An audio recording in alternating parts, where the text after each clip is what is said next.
देवताओं की पत्नियां अपनी कोख से बच्चे को जन्म क्यों नहीं देती?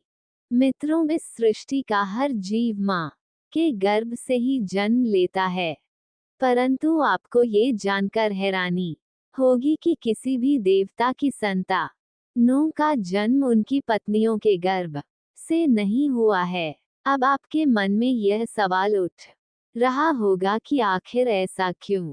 तो हम आपको बता दें कि ऐसा माता पार्वती के श्राप के कारण हुआ, जिसकी वजह से आज तक किसी भी देवता की पत्नी ने अपनी कोख से किसी संतान को जन्म नहीं दिया। तो आइए जानते हैं इससे जुड़ी संपूर्ण कथा के बारे में, जिसका वर्णन स्कंद पुराण में विस्तार से किया गया है। नमस्कार दोस्तों, आप सभी का स्वागत है हमारे YouTube चैनल पर। आप सभी से अनुरोध है इस चैनल को सब्सक्राइब करें और कमेंट में हर हर महादेव अवश्य लिखें। स्कंद पुराण में वर्णित ये कथा उस समय की है जब माता सती अपने पिता दक्ष की यज्ञ में गईं और वहां अपने पति भगवान शिव के अपमान को सहन न कर सकी और फिर उन्होंने उसी यज्ञ की अग्नि में आत्मदाह कर लिया। इस बात का पता जब भगवान शिव को चला तो वे अपने गण नंदी के साथ हिमालय पर चले गए और वहां तपस्या में लीन हो गए। इधर इस लोक में नमुची का पुत्र ताड़कासुर परमपिता ब्रह्मा की घोर तपस्या करने लगा। सैकड़ों साल ताड़कासुर ने घोर तपस्या करने के बाद एक दिन ब्रह्मा जी को प्रसन्न कर लिया। वो उसके सामने प्रकट हुए और बोले कि हे वत्स, मैं तुम्हारी तपस्या से प्रसन्न हूँ। अब तुम मुझसे वर मांग सकते हो।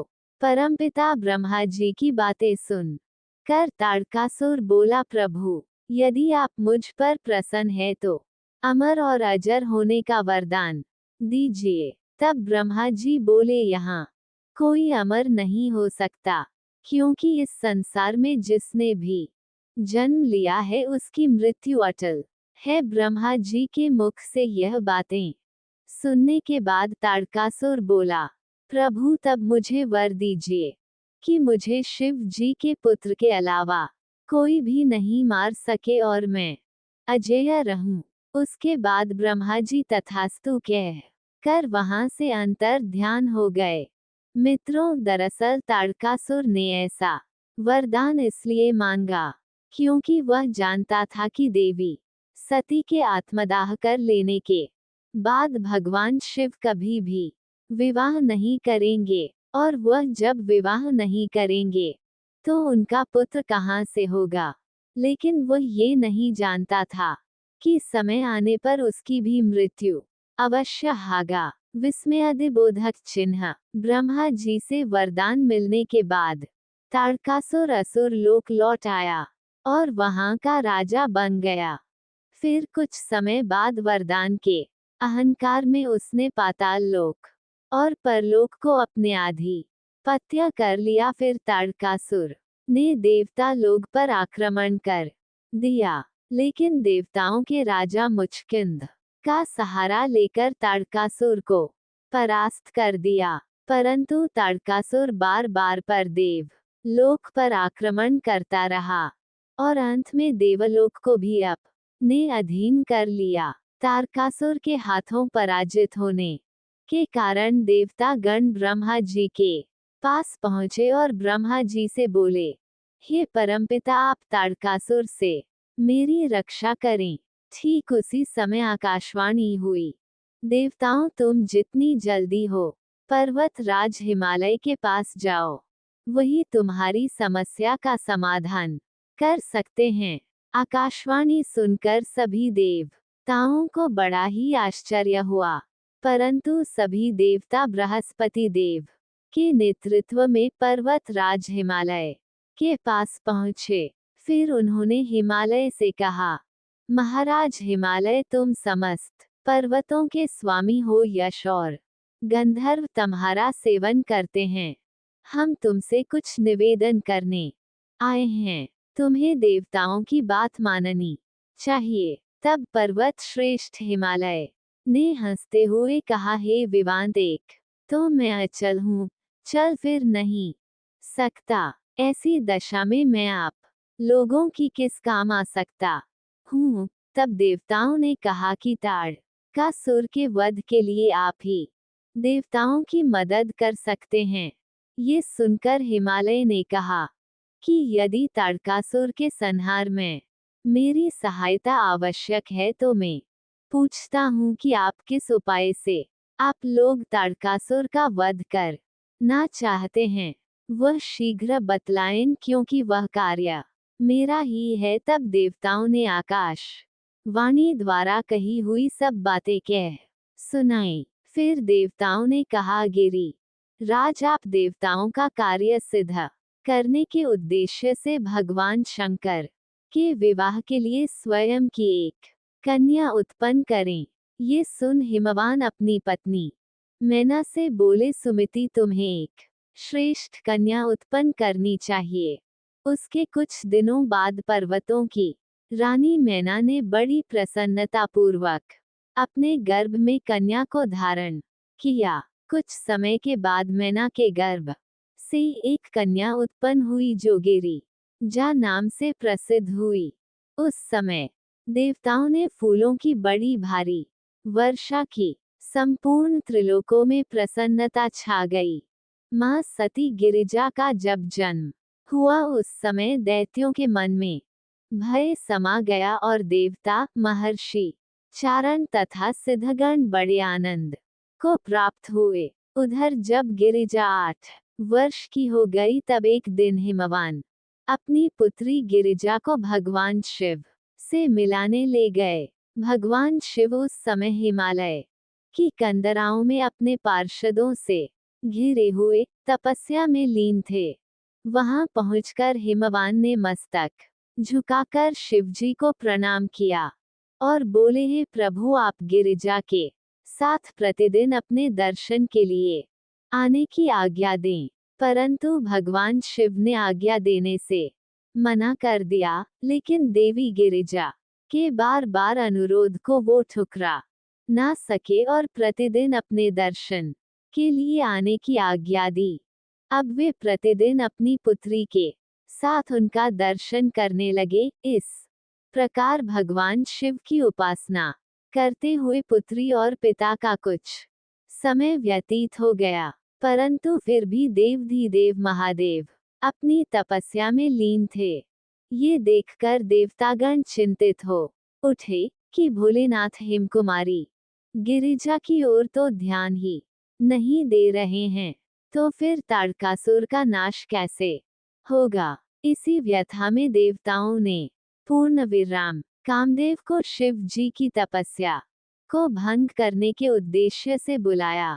इंद्र का कार्य सिद्ध करने वाले कामदेव अपनी पत्नी रति और सखा वसंत के साथ आया और देव सभा में देवराज के सम्मुख उपस्थित हो गया। तब देव राज इंद्र ने कहा, इस समय देवताओं का कार्य सिद्ध करने के लिए तुम भगवान शंकर पर चढ़ाई करो। महावतों ऐसी चेष्टा करो जिससे भगवान शिव पार्वती के साथ विवाह कर ले। इंद्र का आदेश पाते ही कामदेव अपनी पत्नी रति के साथ हिमालय पर्वत पहुंचा। वहां पहुंचकर उसने अपने सम्मोहन का बाण भगवान शिव पर छोड़ दिया। भाग्य से उसी समय देवी गिरिजा उधर से गुजर रही थी, जिसे देखते ही शिवजी उन पर मोहित हो गए। तदनंतर शंकर जी ने सब दिशाओं की ओर दृष्टि दौड़ाई। इस समय दक्षिण दिशा में कामदेव दिखाई दिया। ये देख भगवान शिव को समझते देर नहीं लगी और उन्होंने क्रोध में आकर काम देव को अपने तीसरे नेत्र की अग्नि से भस्म कर दिया। उधर पति को अग्नि में भस्म होता देख कामदेव की पत्नी देवी रति विलाप करने लगी। तब गिरिजा कुमारी ने उन्हें ढांढस बंधाते हुए कहा कि वह उसके पति को वापस दिलवाएंगी। उसके बाद देवी गिरिजा हिमालय पर ही देवी रति के साथ शिव जी की तपस्या में लीन हो गई। भगवान शंकर की प्रसन्नता के लिए मन में निष्ठा रखकर पार्वती उग्र तपस्या द्वारा आराधना करती रही। पार्वती के उस महान तप से संपूर्ण जगत संतृप्त होने लगा। तब देवता और असुर सब मिलकर भगवान शंकर के पास गए और समाधि में लीन भगवान शंकर की स्तुति करने लगे। काफी देर तक देवताओं द्वारा स्तुति करने के बाद भगवान शंकर ने आंख खोली और देवताओं से पूछा कि आप सभी मेरे पास क्यों आए हैं।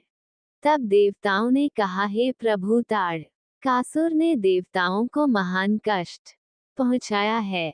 वह देवताओं का घोर शत्रु है, अतः मेरी प्रार्थना है कि आप पार्वती जी का पाणिग्रहण करें। परंतु शिव जी ने देवताओं से यह कहते हुए मना कर दिया कि अगर मैं गिरिजा देवी का वरण कर लेता हम तो आप सभी एक बार फिर सकौम भाव से युक्त हो जाएंगे और निष्काम भाव से पूर्ण परमार्थ के पथ पर असमर्थ होंगे।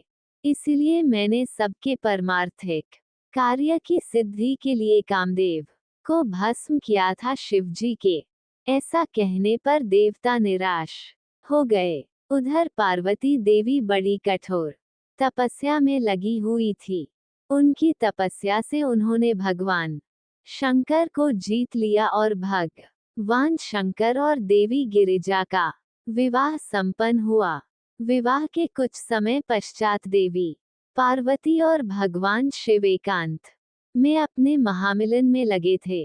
उसी समय देवतागण कैलाश पर्वत के द्वार पर पहुंचे और भगवान शिव की जोर जोर से स्तुति करने लगे, जिसकी वजह से माता पार्वती और भगवान शिव का महामिलन भंग हो गया। देवताओं की इस तरह की अशिष्टता देखकर माता पार्वती क्रोधित हो उठी और वह कैलाश पर्वत के द्वार पर आई और देवताओं से बोली, बुद्धिहीन देवगण, आप लोगों ने असमय यहाँ आकर शिव और शिवा के महामिलन में बाधा डाली है। इसलिए मैं आप सभी को श्राप देती हूँ कि आप लोग भी सदा निसंतान ही रहोगे, अर्थात आप लोगों की पत्नियों कभी भी अपनी कोख से किसी बच्चे को जन्म नहीं देंगी। और मित्रों, ऐसा माना जाता है कि इसी श्राप के कारण कोई, इसलिए मैं आप सभी को श्राप देती हूँ कि आप लोग भी सदा निसंतान ही रहोगे, अर्थात आप लोगों की पत्नियों कभी भी अपनी कोख से किसी बच्चे को जन्म नहीं देंगी। और मित्रों, ऐसा माना जाता है कि इसी श्राप के कारण कोई भी देवता और उनकी पत्नी आज तक माता पिता नहीं बन सके। तो मित्रों, उम्मीद करता हूँ कि आपको हमारी यह प्रस्तुति अच्छी लगी होगी। अगर वीडियो अच्छी लगी हो तो कमेंट करके अवश्य बताएं।